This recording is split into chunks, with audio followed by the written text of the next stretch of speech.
Hello, good morning and good evening everyone. Today I'm going to cook stir fry meat pork and taro root. It's very yummy and I put tomato sauce and stir fry with the garlic and onions. And this is for our lunch, or we can eat this for dinner also if we have leftover. So thank you so much. And here's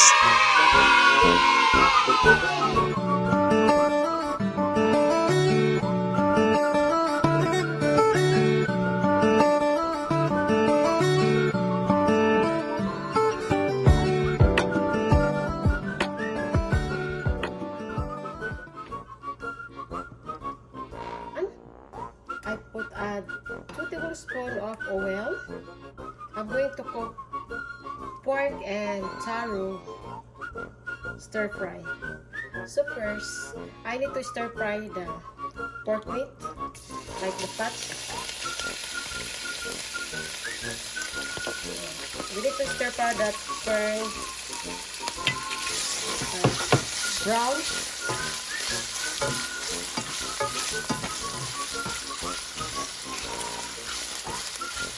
Stir it and simmer it until it gets brown.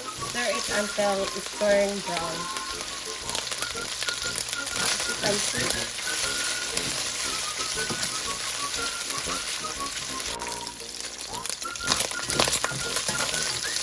Add it, the meat. Mix it.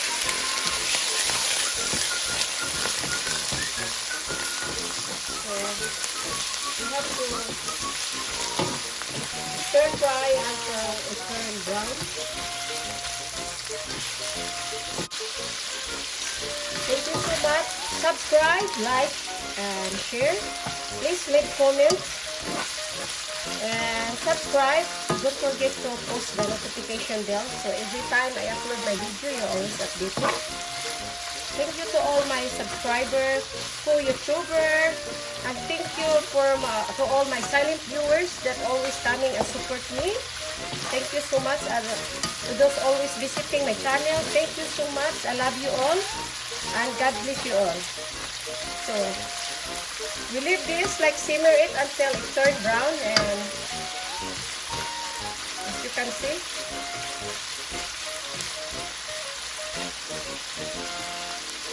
to simmer it until the meat is cooked and turn brown. So you see, the chicken is cooked.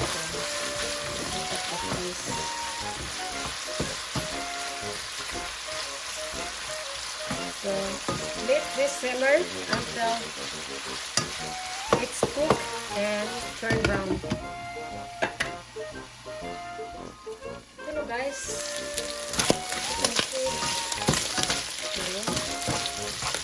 It's cooked okay now. You can see it's turned brown now, so now we're going to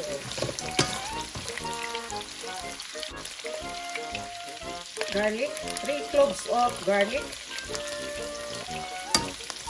Yan. And then the onions.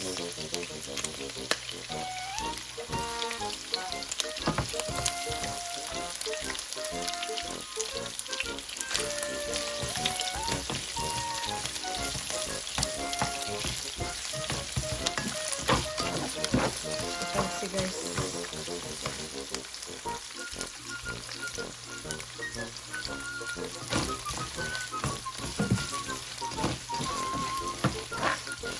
simmer it again. The hot water, so let the meat get soft.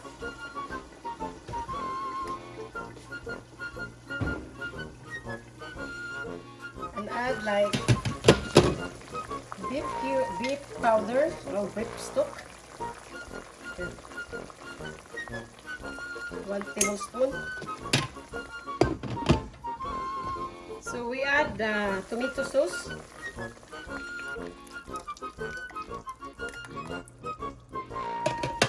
Tomato sauce, guys.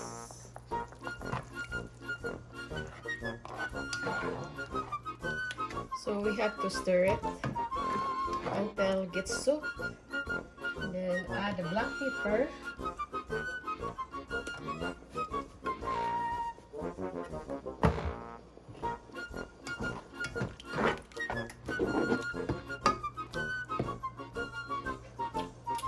It's good. And then simmer it again.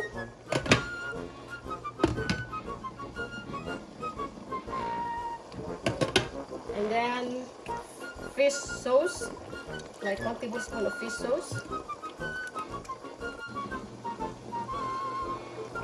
So guys, so yummy. So like that. Then sarap na guys. It's very delicious.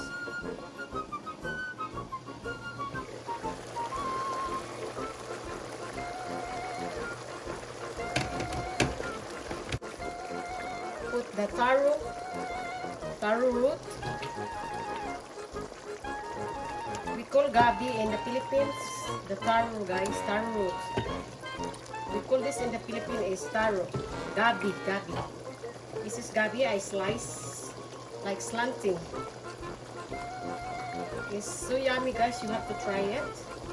And so delicious. I love taro. It.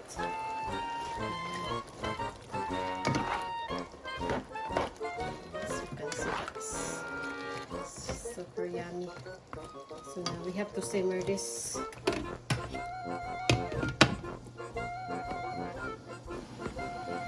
So we'll see. We're going to check now.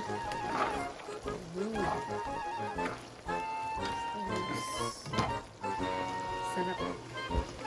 We need to try it, making sure the taste is good. It's very delicious.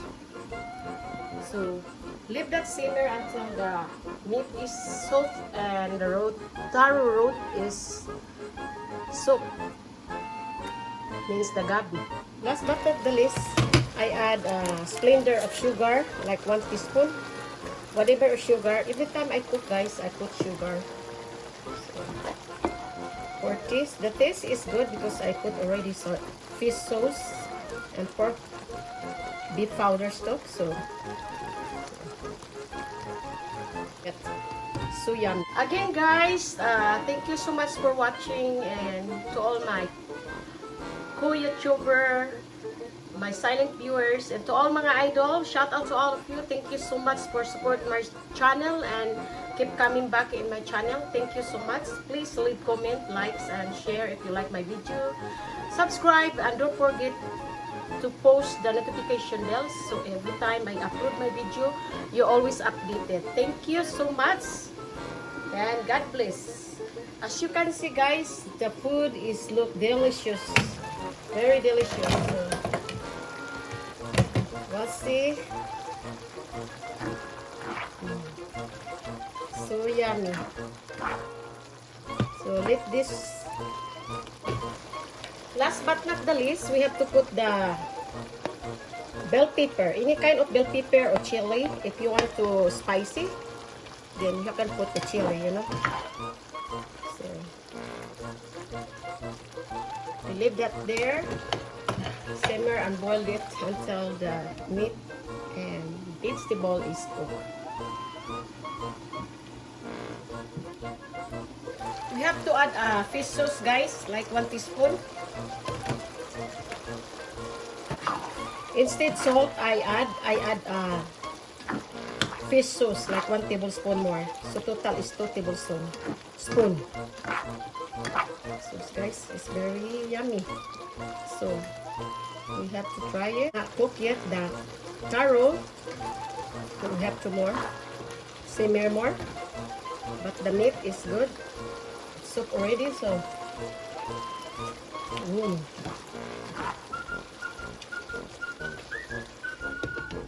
let's simmer it down.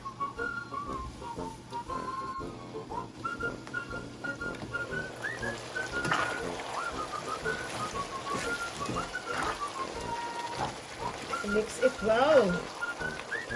So the vegetable is even to cook.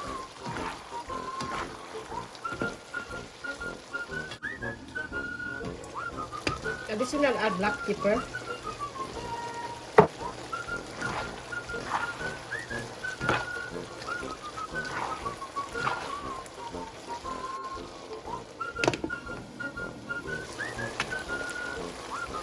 The vegetable is cooked, the taro is cooked already, so we'll see. As you can see, it's soaked already, guys.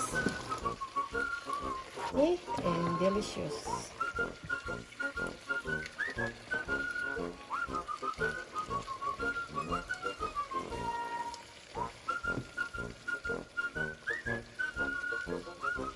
Stir fry taro and pork. For watching my video.